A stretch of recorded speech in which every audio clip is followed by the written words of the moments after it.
Alô, alô, seja muito bem-vindo ao podcast Identidade Solitária, o podcast mais solitário deste YouTube.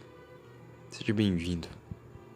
Meu cara, eu tava gravando, são 2h30, 2h30 da manhã. Eu estava gravando um podcast e eu detestei o assunto, detestei a ideia desse podcast. E eu vou regravar o podcast com outro tema, com outra ideia e com outra levada, tá? Bom, pra quem não sabe, eu vou dar logo essa notícia pra vocês darem uma procurada até. Vocês podem contar comigo com notícias atrasadas. Não faço ideia quando esse podcast vai ser upado, mas hoje é 4 de abril. Menos um domingo na sua vida, menos um 4 de abril na sua vida, ok? Neste dia 3, se eu não me engano, parece que as tensões dos Estados Unidos e Rússia podem se agravar a qualquer momento com um assunto que eles têm em comum, que é a Ucrânia. Se eu não faço ideia o que está acontecendo lá, não faço ideia qual é o problema da Ucrânia, não faço ideia qual é o problema dos Estados Unidos, por que os Estados Unidos quer estar na Ucrânia e por que a Ucrânia quer estar na OTAN ou a OTAN quer estar na Ucrânia, não faço ideia, tá uma confusão danada nessa internet. Enfim, pesquisa lá sobre o que está acontecendo na Ucrânia. É interessante saber porque se um dia ou em algum momento houver um confronto entre Estados Unidos e Rússia, sabe que você, meu jovem camarada acima de 18 anos, pode ser chamado, hein? Fique atento. Fique atento aí, porque esse é o Brasil, meu caro, não duvide de nada. Não duvide de um país que é pautado pelo Felipe Neto. Ok? Não duvide. Estou me levantando aqui, eu vou pegar um copo d'água. Falei por 30 minutos pra nada, só pra eu apagar o episódio que estava horrível. Bom, hoje é domingo de Páscoa, então feliz Páscoa aí pra você, meu caro ouvinte. E da hora, cara. Hoje é Páscoa. Páscoa na quarentena. Páscoa na quarentena. Vai lá comer o seu ovo de chocolate com soja e divirta-se. Bom, essa Semana Santa teve suas peculiaridades, tá? E foi algo interessante, porque Semana Santa do ano passado, ela aconteceu nos mesmos moldes, por assim dizer, dessa Semana Santa. Veja, nós tivemos um período que houve missas, e depois foi tudo retirado. E em 2020, por aqui, tivemos missas até o final de abril. Final de março. Se eu não me engano, no outro domingo já era Semana Santa, algo do tipo. E tivemos que passar em casa, longe das igrejas, longe da horta consagrada, longe das bênçãos, longe de tudo. Então, tivemos que fazer nossos esforços, fazer nossas vigílias pessoais, e assim foi. Este ano, embora as pessoas imaginassem que fosse diferente, não foi. Foi tal e qual a Semana Santa passada. E embora o pessoal ache que isso seja coincidência, eu já não acho que não. Eu sou o maluco do grupo. Então, as minhas ideias sempre são malucas, né? Se eu sou um maluco, minhas ideias naturalmente são malucas, né? Faz um pouco de sentido, convenhamos.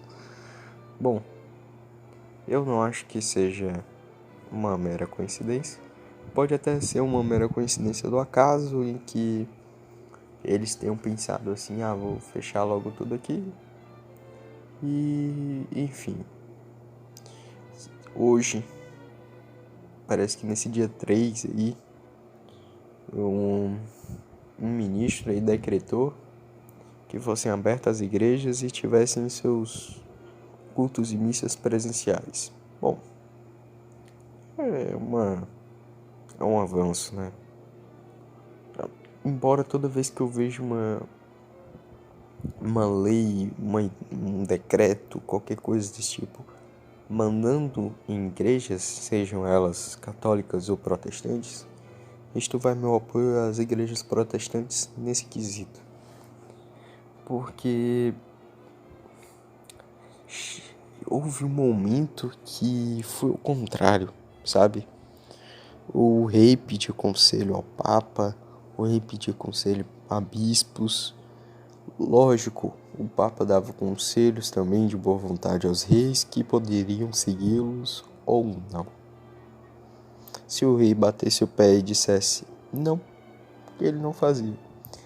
Embora o pessoal achasse que se o rei não fizer, o padre vai excomungar. Bom, não é bem assim, né? Não é bem assim. Se fosse assim, todos os reis que tivemos de monarquias católicas, todos eles seriam excomungados. Porque, convenhamos, nem todo mundo segue as ordens do Papa. Porque acha que não são as melhores, etc. Imagine você pedir um conselho de guerra a um Papa e o Papa montar uma estratégia que você olha assim e vê, não, vai suicidar aqui, é um ataque kamikaze, vai matar aqui metade dos meus homens. Então, não vou fazer isso aqui. Não vou fazer isso aqui, Vossa Excelência, Vossa Santidade, não vou fazer isso aqui. Irei fazer outra estratégia. Ponto. Esse é um exemplo. Entende? Então houve um momento que as igrejas funcionavam independentes do império. Independentes do império. Elas mandavam, entre aspas, na região, porque as pessoas entendiam os valores morais daquilo. E lógico, em vez de pedir conselho a qualquer um, pediam conselhos a padres, irmãos mais velhos iniciados na religião, e assim vai. Mas, hoje em dia, os bispos dependem de ordem do Estado, porque eles não têm uma autonomia, embora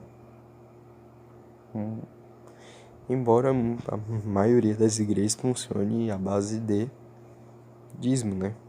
De doações. Então, não entendo sequer o porquê o envolvimento do Estado nisso. É assim como seus próprios negócios, empresários, etc. Porque eles têm o seu próprio negócio, foi construído com o suor do seu trabalho, com o seu próprio dinheiro, mas o Estado tem que colocar a mão nisso.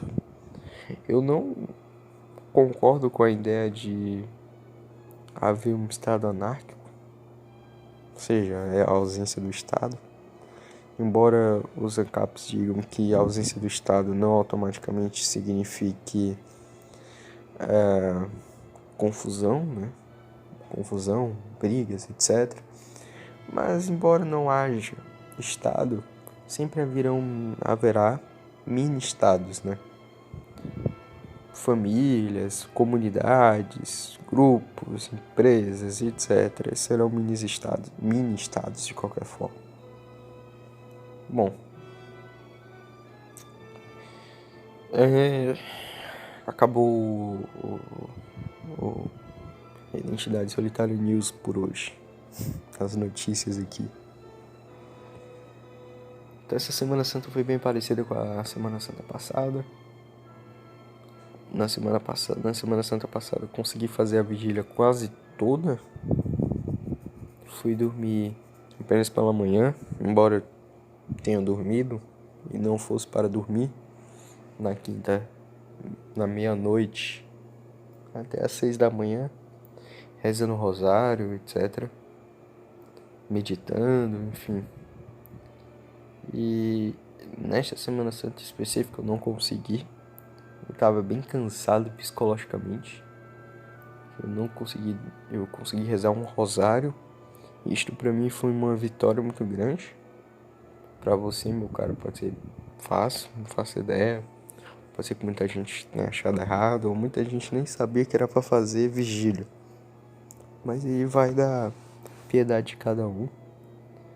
Eu rezei meu rosário e depois eu fui dormir. Quando eu acordei, rezei uma via sacra e fiz a minha meditação da sexta-feira. É assim que funciona, mano. É assim que funciona. Não há igreja, não há padres, etc. Mesmo que você acompanhe pela internet, não é a mesma coisa. Você pode fazer sua meditação, ou acompanhar a missa, participar dos ritos como se estivesse na igreja, ter toda aquela piedade, mas sejam bem sinceros, não é a mesma coisa. Principalmente para quem não tem uma espiritualidade muito forte, não chega nem perto da mesma coisa. Bom, católico pio aqui por hoje. Então hoje é Páscoa. Ho, ho, ho. Hoje é Páscoa. Hoje é dia de comer chocolate.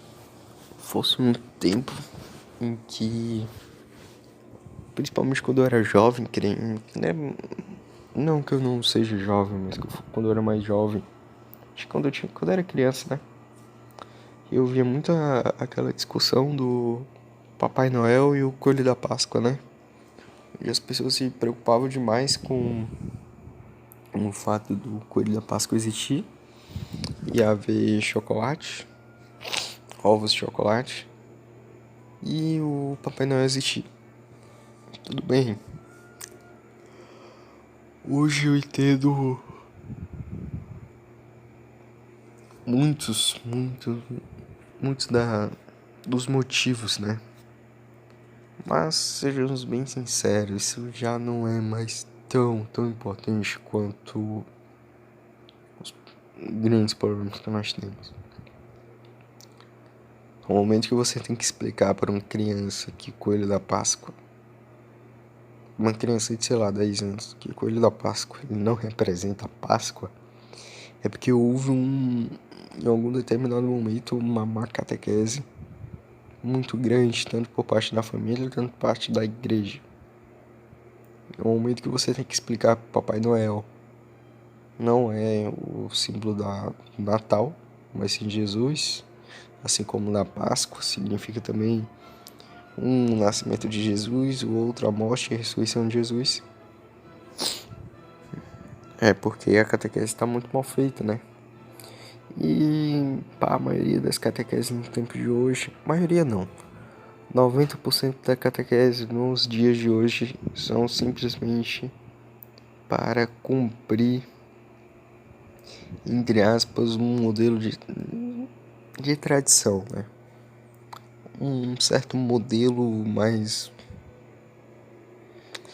é apenas burocracia, tá? É apenas burocracia, é apenas por batizar, fazer a primeira comunhão por fazer a crisma por fazer. E eu posso falar isso porque eu fui catequista, fui catequizando, fui catequista, fui crismando. Então eu sei exatamente como é o sistema. Eu estive lá no sistema, tentei quebrar o sistema, tentei mudar o sistema e o sistema não muda. Porque o sistema é a moda brasileira, né? Então, são catequistas que não querem estudar, catequistas que são um pouco desatualizados, né? Desatualizados em que sentido? Que não conseguem procurar conhecimento por si só. Então, alguns não, muitos são analfabetos funcionais, não sabem ler direito, tem um problema muito grande com linguagem, não sabe se comunicar de maneira objetiva, tem linhas teológicas muito suspeitas, muitos deles também não são tão confiáveis no quesito propriamente de uma linha teológica simples de catequese, né? Vamos dar um exemplo de que tu quer montar para uma criança, para ela conhecer um pouco sobre a vida de Jesus, montar uma linha cronológica da Bíblia, conhecer um pouco a Bíblia, falar um pouco sobre a criação, os 10 mandamentos, etc. E então tu monta toda uma sistemática. Já não é mais tão confiável assim você montar toda uma sistemática, deixar nas mãos de um catequista só, ou um grupo de catequistas montar essa sistemática. Veja, um exemplo que um rapaz me deu foi que, tipo, não há sentido crianças, por exemplo, estudarem a história de Sansão e Dalila. Embora eu discorde em partes, porque a história de Sansão e Dalila é basicamente o cara gostar de uma prostituta, né? Mas desde criança eu sempre vi a história de Sansão e Dalila de uma forma muito diferente da qual esse rapaz me apresentou, porque eu sempre vi Sansão como um homem muito forte, logo um homem a qual pudesse me inspirar. Não me inspirar nos seus erros, mas sim nas suas coisas boas, porque até então Sansão era um homem bom, até se deixar corromper. E um momento em que ele derruba tudo aquele templo, né? Então, acho que é um templo. Acho que é um templo que ele derruba, onde está todos lá aquelas pessoas lá, acho que são os fariseus. Cara, eu sou péssimo com nomes, não decoro nomes. Apenas sei que Sansão derrubou um templo, ele orou a Deus, Deus deu ótima chance a ele, e ele foi enterrado junto com todo mundo. Puxou lá o templo e, bom, caiu. Se tu achou o desenho da Record, tu viu lá o Sansão carequinha, puxando o templo lá, cego, derrubando o templo. E tem esse detalhe, né? Cortam o cabelo dele, deixam ele cego, então ele perde as forças e perde a visão. Né? Horrível, meu cara, horrível. Mas eu sempre vi Sansão de uma maneira diferente, né? Sempre vi esse Sansão, como eu tô dizendo, um Sansão um pouco mais, entre aspas, glorioso, um Sansão que honrou nos seus últimos minutos de vida, honrou a Deus e derrubou todo aquele local como uma manifestação da mão de Deus, por assim dizer. Já que ninguém daquele local vivia de uma maneira reta e justa. E todos estavam zombando de sofrimentos alheios. Não vou dizer que mereceram, mas se Deus quis que isso acontecesse, Deus estava certo, logicamente. Não há o que duvidar, isso é um fato. Não há o que contra-argumentar. Apenas eu estou dizendo que eu, enquanto julgamento pessoal, não posso fazer, mas sem confiar na providência divina, que foi o que aconteceu. Bom, então ele diz que não faria sentido estudar a história de Sansão, embora se Sansão apresentado da maneira correta fosse um pouco mais confiável, né? Mas, como nem tudo é como acreditamos ou pensamos, as pessoas naturalmente corromperiam até este ensinamento. Porque, seja lá porque eles corromperiam isso, ensinariam da maneira correta. Não ensinariam a ver um significado, ou talvez um símbolo por trás daquilo. E aí já é um problema. Há várias outras coisas, meus caros, porque há tantas coisas na Bíblia que para uma criança é incompreensível, que fica difícil você dizer assim, isso elas devem estudar, isso não devem, isso devem ver, isso não devem. É mais um trabalho um pouco mais ligado à família, porque as famílias deveriam ter um conhecimento básico e já não tem. Porque é como, vamos imaginar o seguinte caso. Isso não acontece na igreja protestante, talvez aconteça um pouco, mas não é assim num grau mais especificamente da igreja católica.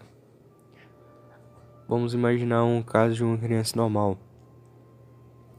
Ela vive em uma casa secularizada, totalmente moderna, tem acesso à internet muito cedo, tem um celular, WhatsApp, Instagram, TikTok, YouTube. Ela tem acesso a tudo isso aos 8 anos de idade. Ela vai à escola 5 vezes na semana, às vezes até 6 vezes na semana. Ela tem umas 10 matérias, provas todo mês, trabalhos, tarefas, às vezes prova em final de semana. E ela tem a catequese ao sábado ou domingo, como um cumprimento extracurricular. Como assim? Ela vai tratar aquilo da mesma forma como ela trata a escola. O problema é que lá na catequese ela vai ter mais liberdade. Então ela chega na escola, chega na catequese, trata da mesma forma como na escola. Porque ela tá vendo tudo aquilo apenas para aquelas aulas de catequese, encontros de catequese, apenas para cumprir uma carga horária. Porque ela sabe que basta ela ir todos os sábados, prestar atenção nas perguntas, responder uma pergunta ou outra, saber as orações e pronto. E mesmo se não souber, ela vai fazer a primeira Eucaristia porque ela se inscreveu para fazer, então ela vai fazer. No dia da primeira comunhão, a maioria dos pais que você nunca viu na catequese aparecem. Tira um monte de foto, a criança comunga, finge que sabe o que comungou e desaparece da igreja e só volta 5, 8 anos depois, alguns 9 anos depois. Voltam, já tem toda aquela experiência da escola, alguns estão em outro nível já de secularização. Os rapazes já ficaram com muitas garotas, as garotas já ficaram com os rapazes. Aqueles que não ficaram com ninguém desejam ficar mais do que qualquer um com meninas. Rapazes ficaram com rapazes, meninas ficaram com meninas. Então já tá uma esculhambação toda. Aí ele chega para fazer a crisma. Os catequistas mais construidão, porque são jovens, né? Então precisam de catequistas mais desconstruídos, catequistas que não sejam machistas, sexistas, taxistas, dentistas. E tratam essa parte da catequese do crisma um pouco mais como sessão psicológica. Não estou dizendo para não tratar assuntos como, por exemplo, depressão, mas é que dão ênfase demais em depressão, ansiedade e o caramba 4 que vocês já devem conhecer. E ele já está vivendo uma vida toda esculhambada. Em casa, os pais vivem uma vida toda esculhambada. Dão acesso demais, dão liberdade demais para esse pivete, para essa criança. E o moleque, quando vai pro crisma, lá pros seus 14, 15, 16 anos, já vai com toda essa mentalidade já formada. Para uma pessoa desformar, desconstruir essa cabeça dessa criança, colocar alguma coisa que preste, é muito difícil. Muito difícil. Não é impossível, mas é muito difícil. Mas para eles tentarem a maneira que é certa, eles não tentam, eles tentam de outra maneira. E aí continua a esculhambação toda. Como ele já tá com aquele ritmo da escola, 5 vezes na semana vai pra escola, uma vez na semana vai pro crisma, na semana na escola ele tem lá suas provas, suas atividades, seus trabalhos, então ele se preocupa um pouco mais com a escola. Não estou dizendo que são todos que se preocupam com a escola, isso não é verdade. Eles se preocupam um pouco mais com a escola e nada com o crisma. E seus pais, sinceramente, nem um pouco. Só se perguntam se eles estão indo. Por quê? Porque eles se inscreveram. Se eles faltarem demais, eles não fazem. E os pais não querem terem a dor de inscrever os seus filhos de novo na igreja. Porque os pais mal pisam na igreja. Então, pra eles terem que pisar lá na igreja de novo, para inscrever os filhos de novo, seria uma dor sem limites. Daí, o rapaz vai fazer o crisma. Chegou, passou lá um ano e pouco. O bispo vem, o menino faz o crisma, recebe lá o óleo na testa, sabe nem o que é que tá recebendo. Volta pra casa. Antes disso, tira as fotos, vai comer uma pizza, volta pra casa, vai dormir. No outro dia, é no domingo, e nem vai pra igreja. Essa é a realidade do Brasil. Porque é isso. As famílias estão totalmente magãs e a catequese cada vez mais se paganizando também. Junta 1 mais 1, você vai ter uma equação bem simples, igual a 2. Então, paganismo mais paganismo, isso é vergonha. Vai estar lá um pagão sem vergonha. Apenas isso que vai ter. Porque não vai ter mais aquilo que eles esqueceram o nome e mal conseguem pronunciar. Catolicismo. Então é isso. O problema é grande, o mundo tá maluco. Eu me perdi no tema, mas eu acho que tu conseguiu entender aí o que eu queria dizer. São quase 3 horas da manhã e vai ficar por aqui mesmo. Um episódio curto. Então foi isso. Valeu, obrigado por escutar até aqui e até a próxima.